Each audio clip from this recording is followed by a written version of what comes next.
scent freaks, welcome. Roja is a very, very expensive niche house that I really haven't had much of an opportunity to try, to be honest with you. So I have 8 samples today that I'm going to go through with you guys, and we're going to work out how good they really are.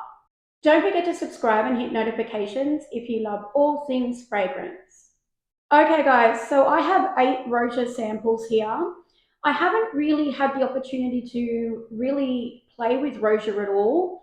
The only things I really know is that apparently they use very high quality ingredients. A lot of people have wonderful things to say about the brand and that they are extremely expensive. I think the reason that I didn't go out of my way to try Roja is because I was aware of the price points of these fragrances. And in a way, I was kind of scared if I had have liked one or two or more, I would have had to like sell an organ to buy it or something. So I have 8 and we're going to go through them now and work out, are they really worth all that money? Because niche alone is very expensive. So on the spectrum of niche, this is right at the top end. It's even off the scale. So it better live up to a lot is all I've got to say. Okay guys, so I purchased these samples from a company called Libertine Perfumery. Libertine is an online retailer that sells niche fragrances. They have a great variety. The first one we're going to smell is Danger Cologne. Okay guys, so I've sprayed the scent strip. Danger Cologne retails for $479 a bottle. So as I said before, we're definitely up in the higher price brackets for niche, and it goes way more than that too, like upwards to $2,500 a bottle. So my expectations are very, very high for these fragrances. So the first one is Danger Cologne. As I said, I'm going to smell it now and just give you guys some opinions that I have about this fragrance. Okay, so the first thing that I'm noticing is that it smells a little outdated to me, maybe even old-fashioned. It's not a bad fragrance by any means. It's got kind of this masculine leather kind of scent with this really unique, yummy lavender edge. It's interesting for sure. The scent itself is very sophisticated and romantic. I think the best fit for this fragrance would really be on a mature gentleman, perhaps in a suit.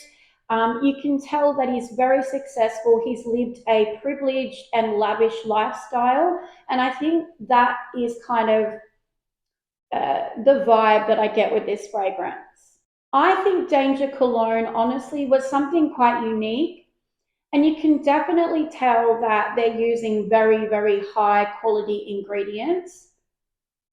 I would imagine this fragrance would last. I wouldn't call it a beast, but I haven't worn it myself for a day to sort of get a really good gauge of that. But just from the general gist of what it's looking like on the scent strip and smelling like, I would say it would definitely not be a bad performing fragrance, but it wouldn't be a beast. So the next fragrance we're sniffing is Oceana, and that retails for $575 for a 100ml bottle. As I said at the beginning of the video, these fragrances are very, very bougie. Okay, so smelling it now, it smells kind of like the first one that we tried, the Danger Cologne, was something, new. It was something unique, whereas this one feels like something I've smelled a lot. It's really a typical fresh aquatic citric scent. It does have like a mossiness about it, but it really isn't as unique as the first one that I tried.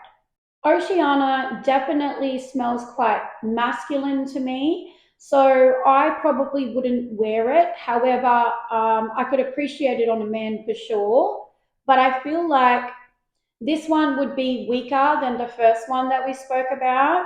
I feel like on the test strip already, it's kind of dissipating quite quickly. So I suppose it's your typical fresh summer scent.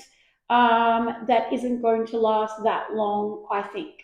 And at $575 a bottle, it should.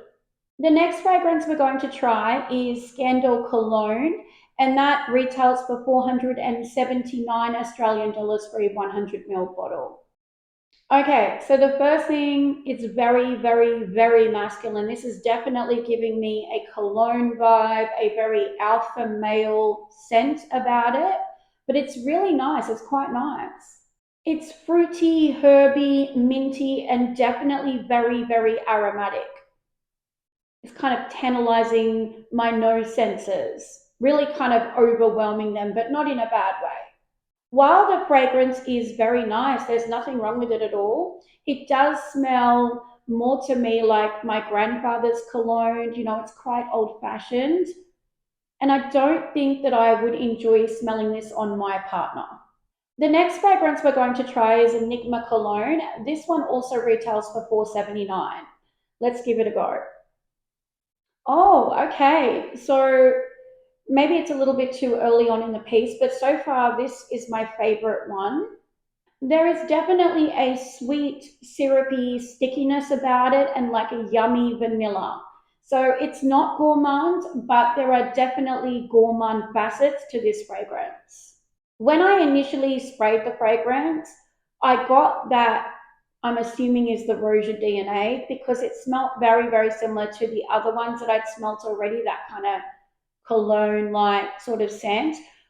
But a couple of minutes later, it really did start to morph and change. So if you do try this one, definitely give it a few minutes before making a decision.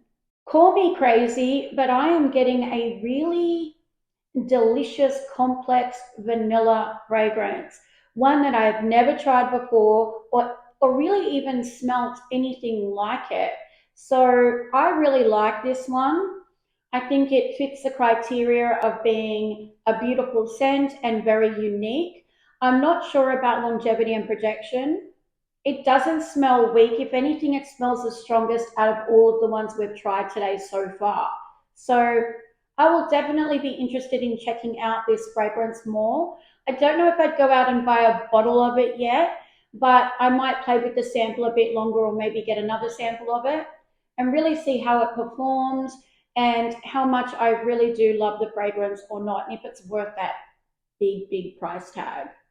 Okay, so the next fragrance is Elysium Cologne, and that one retails for $479 as well. The first thing that I'm noticing is that it's incredibly fresh, and citric. When you smell something that's really fresh and tantalizing and kind of wakes you up, that's what this fragrance is doing right now. What's standing out to me is that lime, vetiver, and bergamot, and then there's a whole lot of lemon, like an overload of lemon. Unfortunately, because it's got so much lemon in it, it's reminding me more of a high-end cleaning agent rather than a high-end fragrance. Elysium has also been getting super weak, like in this very short amount of time on the test strip. So I just cannot justify paying for this fragrance. Okay, guys, so the next one is Amber Oud, and it's an extrait concentration, but it's $1,150 a bottle. I mean, when I smell this fragrance, it better be groundbreaking, is all I've got to say. Oh, no. This is $1,150. There is a very salty, musky, ambergris presence that's, you know, one of the reasons I'm getting so put off this fragrance. It's also way too animalic and medicinal from, I'm assuming, the civet in this fragrance. It's quite pungent and it's very, very off putting for me personally. You can detect a very limited amount of citrus in this fragrance because that molecule and civet and musky kind of scent is really overtaking everything. The amber note does give it some sweetness, but again, we're in the same boat where the other notes, the civet, the ambergris, and those musky, salty notes are so overbearing that it's not really even letting the amber reach its potential. I do not believe that this fragrance is worth $1,150 and I would never purchase it. Okay, so the second last fragrance we're trying is Elixir, and I've heard some great things about this one, so fingers crossed. Oh, no. Mm-mm. Guys, okay, I'm just going to say it. I'm sorry if there is anybody watching who loves this fragrance. We all perceive scent very differently, so please don't take it personally. But I smell fermented fruit or cheap cask wine. I That's what I smell. There is a raspberry note in there that is really nice, but the other things going on are kind of killing it. And again, it's not really reaching its potential and shining. I think with all that harshness going on, some really sweet elements would have made a difference. And while I can smell the raspberry, I can smell the other things much, much more, and it's very, very off putting. So I think it's clear that I would not purchase this fragrance. Okay, so the final fragrance is Apex Cologne, and it retails for $520 a bottle. Let's try it. Okay, so I actually think that I may like this one, which is really nice. It's very, very aromatic and has like a strong leather presence, but it also has this really nice bergamot hit as well to kind of balance out that harsh leather. And there's also some beautiful lemon and mandarin in this fragrance.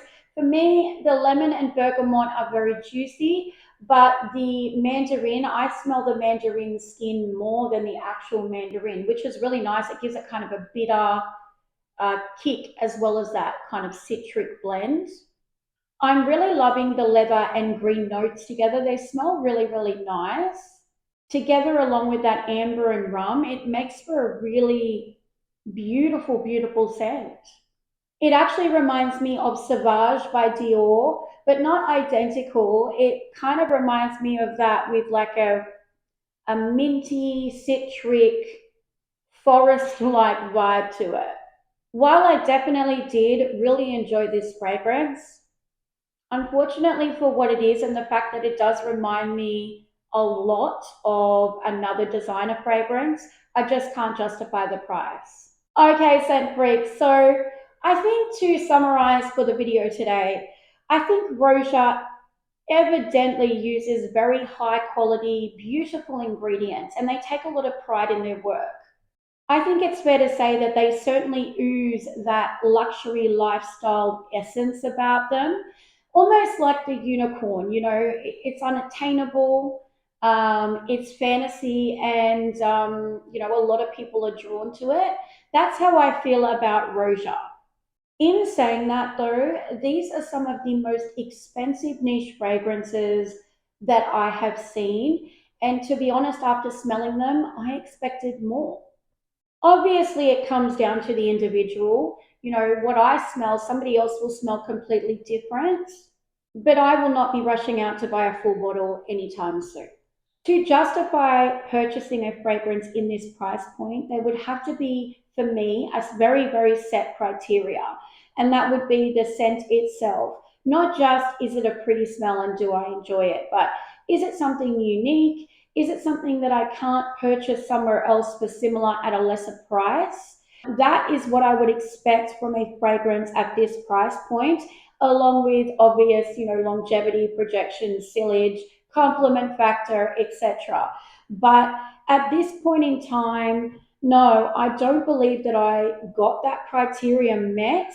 And for that reason, unfortunately, at least for the 8 that I've tried today, I will not be purchasing them. So, guys, please always sample first. These are not safe blind buy bets. Thank you so much, scent freaks. Thank you for being here, everybody. I love and appreciate you all, and I hope to see you next time. Take care, guys. Bye bye.